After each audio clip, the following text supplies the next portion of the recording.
From Amateur Radio Newsline Report, number 1964, these are the Ham Nation headlines for Wednesday, May 13th, 2015.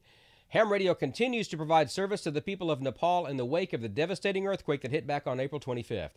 So far, more than 7,500 people are reported dead, with at least 14,500 injured and tens of thousands left homeless.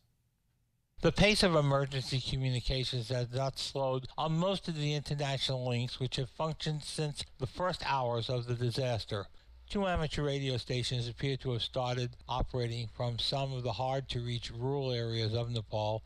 Also, a repeater donated by the group CAN-USA that had been held by Nepalese Customs is now reported by 9N1SP as released and ready for deployment. It will complement the current 9N1KS 70 centimeter to 2 meter crossband repeater set up in 2012.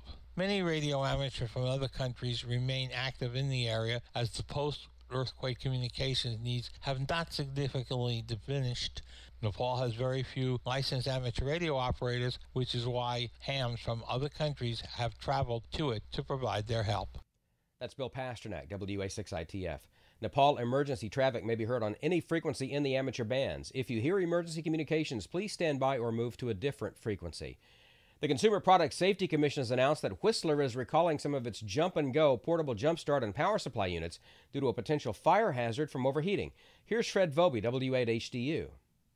The recall involves more than 10,000 of the pocket-sized devices manufactured in China. The notice says that the unit's lithium battery has the potential to overheat, causing it to melt and ignite nearby items, posing a fire hazard to consumers. The recall involves 12-volt jump-and-go units with a model number starting with WJS-3000. According to the ARRL, some Aries and Races participants use these units as portable 12-volt DC sources. More information on both the device and the action to take if you own one is at the link you'll find in this week's Amateur Radio Newsline report. The Midwest has been hammered this month with tornadoes. Chicago radio station WBBM recently reported on the role played by radio amateurs in helping the National Weather Service during severe weather.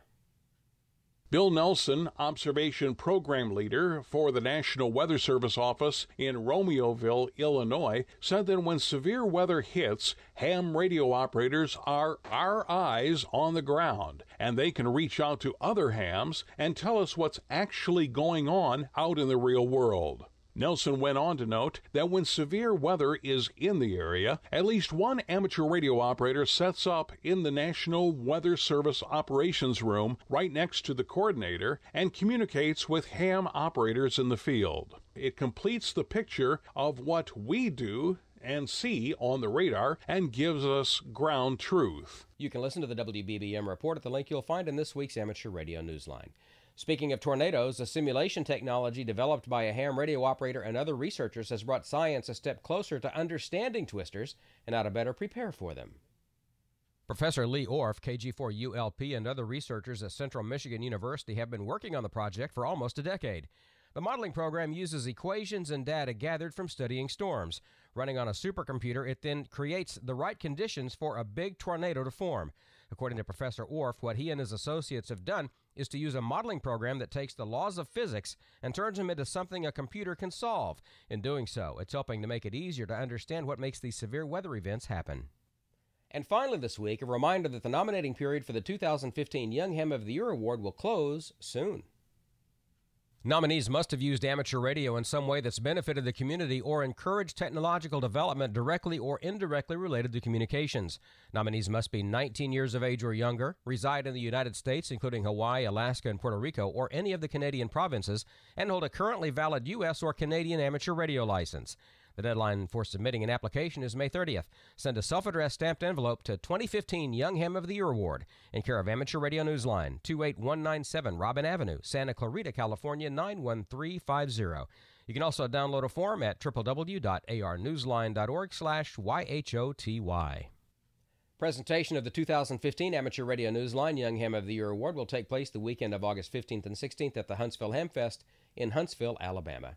And that's all from the Amateur Radio Newsline, your independent source for amateur radio news for over 37 years and counting at www.arnewsline.org. For Bill Pasternak, WA6ITF, and Fred Vobie, W8HDU, I'm Don Wilbanks, AE5DW, 73. We'll see you next time here on Ham Nation.